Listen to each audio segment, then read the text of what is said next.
আজকের দিনটা আমার কাছে খুব স্পেশাল। আমার কাছে কেন বলবো, প্রত্যেকটা মেয়ের কাছে খুব স্পেশাল হয় এই দিনটা।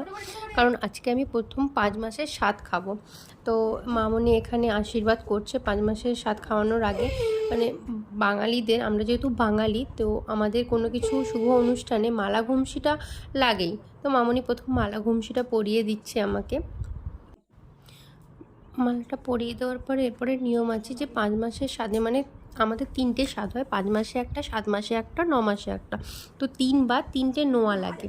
সে সেই নোয়াটাই পরিয়ে দিয়েছে। এবারে মামনি আশীর্বাদ করবে বলে প্রদীপটা জ্বালাচ্ছে। প্রদীপটা কোনো কিছুতেই জ্বালাতে পারছে না, এত হাওয়া দিচ্ছে। তো আমি বললাম তাহলে ওপাশের দরজাটা বন্ধ করে এসো। ওপাশের দরজাটা বন্ধ করার পরে প্রদীপটা জ্বালানো গেছে। এরপরে মামনি আশীর্বাদ করে দিচ্ছে। এখানে আশীর্বাদ বলতে 5 মাসের সাথে আমাদের নিয়ম আছে পঞ্চামৃত খাওয়ার। তাই মামনি সকাল সকাল মন্দিরে গিয়ে পুজো করিয়ে এনেছে আমার নামে। সেই পুজোরই সিঁদুর লাগিয়ে দিচ্ছে। এরপরে আশীর্বাদ করে আজকের পর্বটা শেষ হচ্ছে।